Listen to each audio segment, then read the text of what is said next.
আমাদের আইনগতভাবে যে সমস্ত ব্যবস্থাপনা সেটি একটু সহজ হবে।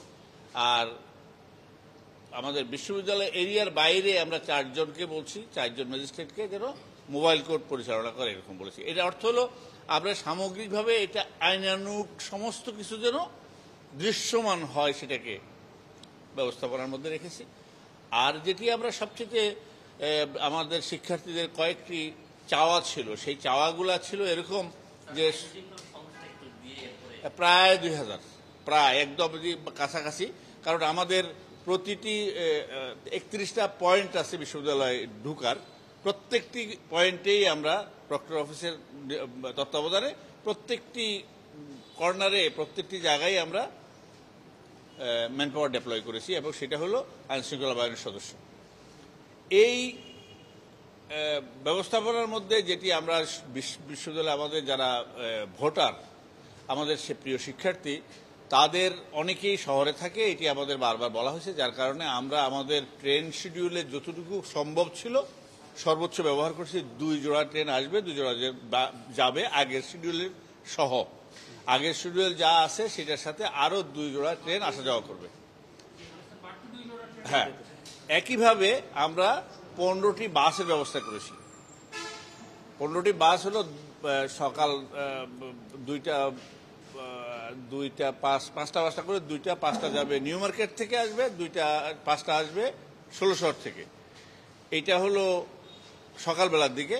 আর একটু পরে আরো 5টা বাস আমরা রেডি রাখবো, যদি ছাত্ররা অ্যাভেলেবেল হয় তাহলে আসবে, এবং এগুলো আবার অ্যাকর্ডিংলি ফিরে যাবে। এই ব্যবস্থাপনা হলো শিক্ষার্থীদের চাওয়া ছিল যে আমরা যেন তাদের একটু ব্যবস্থাপনা করি ট্রান্সপোর্টেশনের।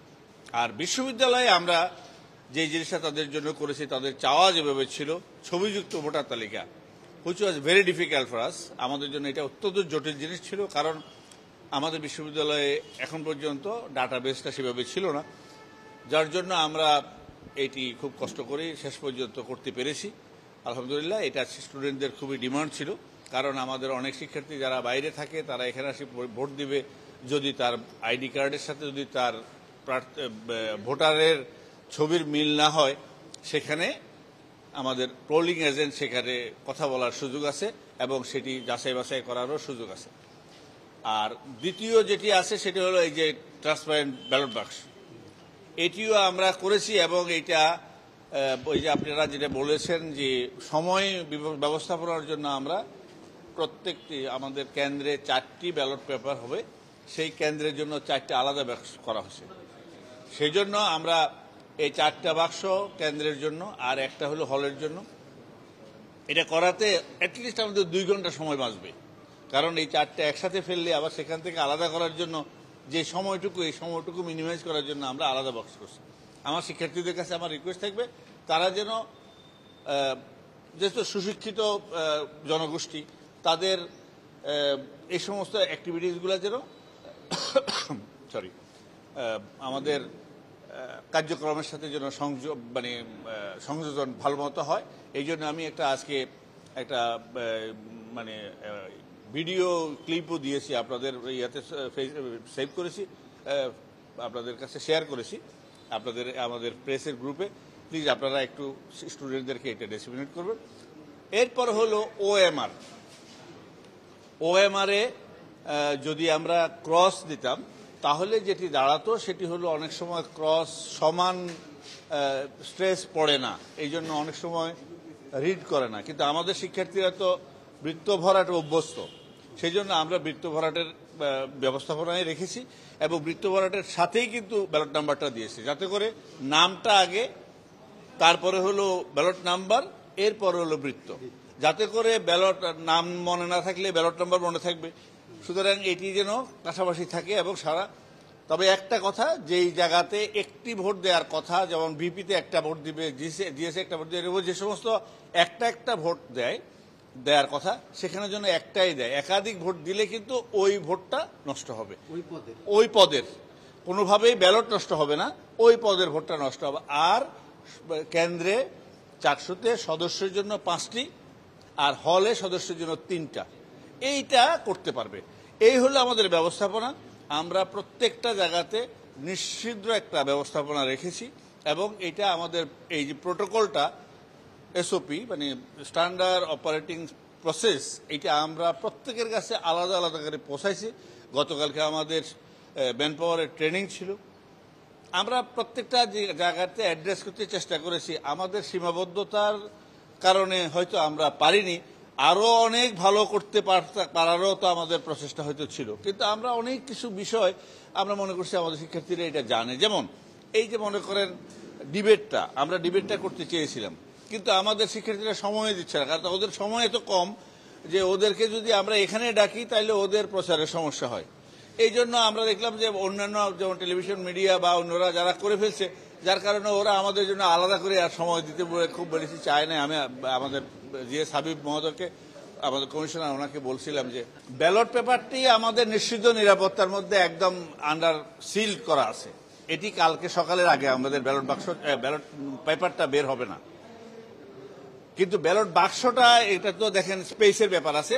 আমরা আজকে আমাদের কমিশনার সাহেবরা মানে রিটার্নিং অফিসারের সাথে সভা করবেন, তারপরে ওনাদের স্পেস তৈরি হলে কমিশনারের রুমে যাই এটা থাকবে, রিটার্নিং অফিসারের রুমে। আমরা বিশেষ করে এই ডিন অফিসগুলোতে আমরা আজকে পাঠিয়ে দেব ব্যালট বাক্সগুলা, আর ব্যালট পেপার আর অন্যান্য জিনিস কালকে ভোটের আগে আগে আমাদের পোষাবে। তার কারণ আজকে আমরা এটা পোষাবো না, কারণ আজকে আমাদের আন্ডার সিল করা আছে। এইটা কালকে আমরা সকালবেলা কমিশনের উপস্থিতিতে সিল ভেঙে তারপরে আমরা রেসপেক্টিভ কেন্দ্রে যতটুকু যত ভোটার ঠিক ততগুলা ব্যালট ওখানে যাবে। এইটা তো বললাম, তো আবারও বলছি যে এইটা আমাদের প্রাইভেসি, এই প্রাইভেসির ভিতরে আমরা কাউকে ইন করতে দিই, কিন্তু আমাদের তত্ত্বাবধান হয়েছে এবং আমরা এখনো সেটা ধারণ করে আসি, আমাদের কাছে আছে। সময়টা একটু যদি বলেন। আমি সেই কথাই আপনাকে বলছি যে আমরা ডাকসুতে যে জিনিসটা ছিল একসাথে 5টা ব্যালট ফেলেছে এবং 5টাকে আলাদা করতে একটু সময় লাগছে, আমরা সেটাকে একটু মিনিমাইজ করেছি। আর ডাকসুতে ছিল হাতে গোনা, আমরা সেটা করছি না। আমাদের প্রথম কাজ হবে যে ব্যালট পেপারগুলা ভোট শেষ হওয়ার পরে দিয়া সমস্ত ব্যালট বাক্সগুলা মানে পোলিং এজেন্টের সহকারে এটার প্রিজাইডিং অফিসার মানে ওই হলের যিনি প্রধান নির্বাচনী কর্মকর্তা প্রিজাইডিং অফিসারের কক্ষে আসবে। সেখান থেকে ওনারা রিটার্নিং অফিসারের কক্ষে নিয়ে যাবেন বাক্সগুলা। রিটার্নিং অফিসার হলো ডিন। সেখানে যাওয়ার পরে ওনারা বাক্সগুলো খুলবেন।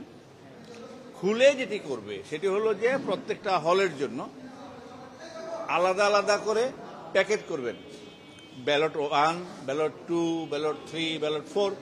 এটা করার পরে স্ক্যানিং করবে আমাদের যেই আমরা অর্গানাইজেশনের সাথে রেজাল্ট প্রসেসিং এর কন্ট্রাক্ট করেছি।